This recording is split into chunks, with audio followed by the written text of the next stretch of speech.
मुख्यमंत्री, पूर्व प्रदेश कांग्रेस कमेटी के अध्यक्ष और एआईसीसी के प्रभारी आदरणीय सचिन पायलट साहब से अनुरोध करूंगा कि वे पधारें और हमें संबोधित करें। सचिन पायलट साहब। साथियों, आज मैंने करण सिंह जी का नया रूप देखा है और जो भाषण आज दिया इन्होंने, आप सबको पसंद आया ना भाषण? तो जोरदार ताली हमारे उम्मीदवार करण सिंह जी के लिए बजा दो एक बार। इस सभा में मंच पर उपस्थित प्रदेश कांग्रेस कमेटी के हमारे अध्यक्ष डोटासरा साहब, हमारे पूर्व मुख्यमंत्री आदरणीय गहलोत साहब, हमारे प्रभारी रंधावा जी, नेता प्रतिपक्ष टीकाराम जी, साले मोहम्मद साहब, महेंद्र बिश्नोई जी, महेंद्र चौधरी जी, मनीषा पवार जी, कुंती देवड़ा महापौर हैं जी, हमारे प्रकाश संगानी साहब, शहजाद खान जी, राजेंद्र सोलंकी जी, जोशी जी, सलीम खान साहब, पंकज प्रताप जी, कृष्णाराम जी, उमेश सिंह राठौड़ साहब, मंच पर तमाम हमारे पार्टी के पदाधिकारीगण, इस नामांकन सभा में मौजूद सभी नौजवान दोस्तों, बुजुर्गों, माताओं, बहनों,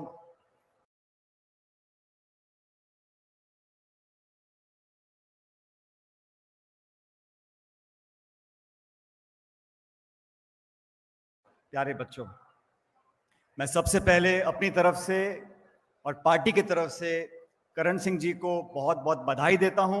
आज इन्होंने अपना नामांकन दाखिल किया है। ये कांग्रेस पार्टी के औपचारिक उम्मीदवार हैं जोधपुर लोकसभा क्षेत्र से, और सारी बातें जो कहनी थी उम्मीदवारों का चयन किया है और आप लोगों के भरोसे पर उनको यहां से उम्मीदवार बनाया है।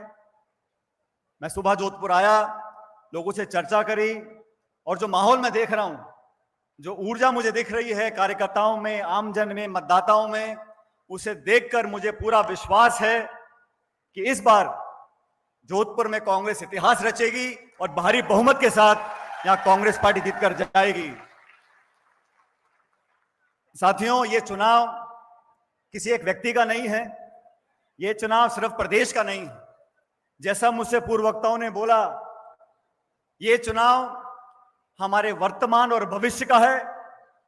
ये चुनाव इस देश का है, हमारे लोकतंत्र का है, हमारे गणतंत्र का है। इस चुनाव को गंभीरता से हमको लेना है। हम मंच पर सब लोग आज इकट्ठा होकर आपके बीच में आपसे आग्रह करने के लिए आए हैं कि आप सब कांग्रेस पार्टी के समर्थक हो, कार्यकर्ता हो। विधानसभा चुनाव में हम कामयाब नहीं हो सके, लेकिन हमारा कांग्रेस और भाजपा का जो वोट का अंतर था वो बहुत कम था। आज एक बहुत बड़ी चुनौती देश के सामने है। 10 साल की सरकार ने जो रवैया अपनाया है, जिस प्रकार की राजनीति का परिचय दिया है, जो प्रतिशोध की भावना से काम किया जा रहा है, सारी सीमाओं को लांघा जा रहा है, टकराव की राजनीति, हिंसा की राजनीति, दबाव की राजनीति, उसका जवाब देने के लिए कांग्रेस पार्टी, इंडिया अलायंस, हम सब लोग मिलकर सामने इकट्ठा होकर आपके आगे आए। अब आपको निर्णय करना है कि 10 साल की रिपोर्ट कार्ड पर काम करना है। इस देश में 75 साल से अलग अलग संवैधानिक संस्थाओं को अलग अलग सरकारों ने पोषित कर मजबूत बनाने का काम किया, और इस वर्तमान सरकार ने जानबूझकर नीतिगत तरीके से इन संस्थाओं की मजबूती को, इन संस्थाओं की पारदर्शिता को, इन संस्थाओं की विश्वसनीयता को लगातार खत्म करने का काम किया है। आज जो हालात देश में पैदा हुए हैं, चुनाव पहले भी आते थे, सरकारें पहले भी बनती थी, विपक्ष और पक्ष पहले भी सामने आते थे, लेकिन इस बार जो 10 सालों में हुआ है, 147 सांसदों को बर्खास्त कर पीछे के दरवाजे से कानून बनाए जा रहे हैं। न्यायपालिका को, निर्वाचन आयोग को, संस्थाओं को जानबूझकर कमजोर किया जा रहा है। अगर लोगों के, मतदाताओं के मन में इन संस्थाओं की विश्वसनीयता पर अगर प्रश्न चिन्ह लग जाएगा तो हमारे भविष्य के लिए बहुत बड़ी चिंता पैदा हो जाएगी। मुझसे पूर्व वक्ताओं ने और खासकर करण सिंह जी ने विस्तार से आपको बताया, आज लोगों के जहन में चिंता है। आज कांग्रेस एक प्रमुख विपक्षी दल है, चुनाव में आचार संहिता लगी हुई है और साजिशपूर्ण तरीके से कांग्रेस के खातों को सीज कर दो, यूथ कांग्रेस के खातों को सीज कर दो, एनएसयूआई के खातों को सीज कर दो। ये निर्वाचन आयोग की जिम्मेदारी है कि चुनाव कराते वक्त सबको बराबर का मौका मिलना चाहिए। निर्वाचन आयोग के अध्यक्ष का जो चयन होता है उस कानून में परिवर्तन कर दिया। चंडीगढ़ में महापौर के चुनाव में जो सरासर बेईमानी हुई, सुप्रीम कोर्ट के दखल के बाद उसको ठीक किया गया। मेरा आप लोगों से आग्रह है, इस बार हवा बदली हुई है और जिन राज्यों में भाजपा और कांग्रेस का मुकाबला होता है, पिछले चुनावों में हम लोग अच्छी तरह लोगों का विश्वास नहीं जीत पाए, लेकिन 10 साल के इस कार्यकाल को जनता ने देखा, परखा और समझ लिया कि हमारे हित में कोई काम कर सकता है, हमारे हित में कोई कानून बना सकता है, तो वो कांग्रेस पार्टी बना सकती है।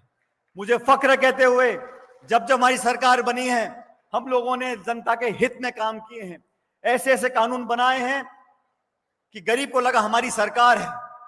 और भारतीय जनता पार्टी जो भाषण देते हैं, किसान की आमदनी दुगनी कर देंगे, 2 करोड़ रोजगार दे देंगे, 10 साल में 20 करोड़ शिक्षित लोगों को रोजगार मिलना चाहिए था, लेकिन दुनिया जानती है ऐतिहासिक बेरोजगारी आज देश में है। जोधपुर बहुत महत्वपूर्ण है, ये चुनाव और ये लोकसभा क्षेत्र, इसकी पहचान कांग्रेस पार्टी से है। और आज 36 कौम के लोगों से मैं आग्रह करना चाहता हूं, अपन सारी पुरानी बातें भूल जाएं और आज इस नामांकन सभा की जो महक है, जो खुशबू है, जो ऊर्जा है, जो ताकत है, वो पूरे देश प्रदेश में जाकर फैले और दोबारा कांग्रेस पार्टी का तिरंगा झंडा यहां से फहरे। अभी करण सिंह जी भाषण दे रहे थे और माइक नीचे छूट ही नहीं रहा था, इतने मन से भाषण दे रहे थे, आत्मा से बोल रहे थे और मैं फर्क देख रहा था। वो कार्यकर्ता करण सिंह उच्चाड़ा और जो आज कांग्रेस का लोकसभा का उम्मीदवार करण सिंह उच्चाड़ा है, जिस जिम्मेदारी से उन्होंने आपका बीड़ा उठाया है, जिस प्रतिबद्धता से आप लोगों की सेवा करने का प्रण लिया है, मुझे पूरा विश्वास है आप लोग दोनों हाथों से आशीर्वाद दोगे और करण सिंह जी को देश की संसद में पहुंचाओगे। देश की संसद में बैठकर आपका अपना बेटा आपके लिए काम करेगा, ईमानदारी से करेगा, इस बात की जिम्मेदारी हम सब लोगों की है। लेकिन साथियों, बीजेपी के प्रचार से,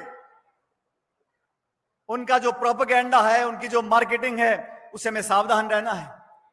अभी 26 तारीख तक यहां मतदान नहीं है, बड़े बड़े नेता आएंगे, बहुत सारे भाषण बोलेंगे, लेकिन हमें जमीनी हकीकत को समझना है और वो व्यक्ति, वो दल, वो विचारधारा, वो नेता जो सबको साथ लेकर चल सके, उस व्यक्ति को अपना आशीर्वाद देना है। करण सिंह जी मेरी कार्यकारिणी में काम करते थे, मैं अध्यक्ष था, हम लोगों ने बहुत संघर्ष किया जब विपक्ष में थे और भाजपा से लगातार टकराव हम लोगों ने किया सरकार के साथ, जवाबदेही तय करने के लिए, जनता की मांगों को उठाने के लिए। आज बहुत सोच समझकर हम सब लोगों ने मिलकर करण सिंह जी को आपके भरोसे पर यहां से उम्मीदवार बनाया है। और मैं आपको इतना कहना चाहता हूं, इस बार के लोकसभा के परिणाम चौंकाने वाले होने वाले हैं, क्योंकि जो प्रचार प्रसार भाजपा करती है धर्म के नाम पर, मजहब के नाम पर, मंदिर मस्जिद के नाम पर, हिंदू मुसलमान के नाम पर, अब वो चलने वाला नहीं है। देश समझ गया, मतदाता समझ गए, जो विकास चाहते हैं, प्रगति चाहते हैं, शांति चाहते हैं, और तोड़ने वाले लोग, टकराव पैदा करने वाले लोग, प्रतिशोध की भावना से काम करने वाले लोग, उनको जनता नकारेगी। आज इस सभा से एक संदेश जाना चाहिए, एकजुटता का, विजय का संकल्प और सेवा भाव से काम करने वाले लोगों को आप आशीर्वाद दोगे तो पूरे देश प्रदेश में कांग्रेस पार्टी दोबारा उस मजबूती से उठ सकेगी जिसकी हम लोग तमन्ना करते हैं, आमना कामना करते हैं। आप सब लोगों ने बहुत देर से हमारी बात को सुना। मैं एक बार पुनः तमाम कांग्रेस कार्यकर्ताओं का आह्वान करना चाहता हूं, कृपया करके एकजुटता का परिचय देते हुए इस जोधपुर लोकसभा क्षेत्र में वो इतिहास रच दें और कांग्रेस पार्टी को प्रचंड बहुमत देकर आशीर्वाद जताकर करण सिंह जी को विधान लोकसभा में भेज दें। और करण सिंह जी जैसा खुद कह रहे थे, पिछले 25-30 साल से रगड़ाई कर रहे हैं, अब इस रगड़ाई को पहचानते हुए कांग्रेस पार्टी ने उम्मीदवार बनाया है। मुझे पूरा विश्वास है जिस जज्बे से, जिस मेहनत से आप लोगों के बीच में जा रहे हैं, जो जनता का रिस्पांस आ रहा है, हम लोग भारी बहुमत से जीतेंगे, ना सिर्फ जोधपुर से लेकिन आसपास पूरे प्रदेश में अप्रत्याशित परिणाम आएंगे और कांग्रेस पार्टी और इंडिया अलायंस की सरकार जून में बनेगी। आप सब लोगों का बहुत बहुत धन्यवाद। जय हिंद, राम राम साहब।